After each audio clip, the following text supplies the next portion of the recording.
Leading in Small Groups, a presentation by Victoria, Annette, and Arturo.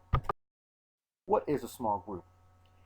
A small group is a group small enough that each member is aware of and able to recall each other group member, know who is and is not in the group, and recognize what role each group member is taking.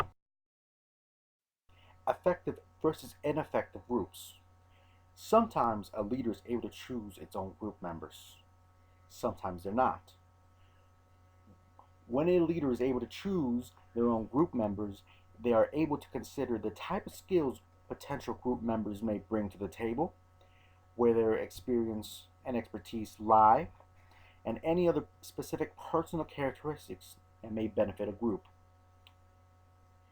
If a leader is unable to choose its own group members, they may sometimes have an ineffective group because they may have people in the group who are less than enthusiastic to participate or lack any enthusiasm at all, may be negative individuals, or who may be new to certain aspects of the meeting and lack specific skills that would effectively make the group better. There is a very fine line between an effective meeting and an ineffective meeting. The biggest differences are that an effective meeting has the purpose of the meeting described and is clear and specific. All necessary things such as computers, projectors, or other necessary items are available ahead of time, including the room and agendas, so that attending members have enough time to adequately prepare for said meeting. Effective leadership versus ineffective leadership. An effective leader needs to make sure that everyone is introduced at the beginning of the meeting. They also need to make sure that everyone has all the necessary documents and information ahead of time. They need to make sure that everyone understands the rules of the group and are willing to adhere to them, and also have an enforced structure needed for the meeting. Ineffective leaders may not care at all. They may not have documents ready. They'll start meetings off topic and allow chaos to rule their meeting. Small groups are very interdependent. Interdependence is a goal that each member shares, and that one member cannot achieve the goal without the other members also achieving it. In other words, interdependence exists when all group members succeed or fail together in the accomplishment of the group's purpose.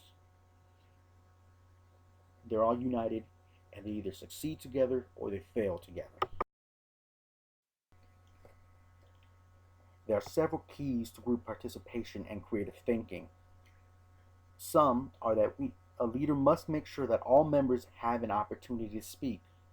A leader may have to act as a gatekeeper, regulating who will speak next, and so that everyone has a fair and equal chance. A leader also needs to remain neutral during arguments, encourage the group to search for more alternatives, and if the group gets solution minded too quickly, suggest more analysis of the problem.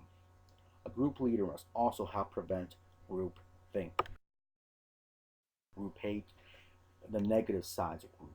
Not everyone likes to participate in groups. Certain people prefer to work alone or consider themselves to be loners. This can cause antipathy and hostility with many people, which can cause groups to ineffectively waste a lot of time. A leader needs to try to avoid this. Trust. True collaboration is possible only when members trust each other and is fundamental to working with diversity. A leader needs to establish norms based on ethical principles that build trust.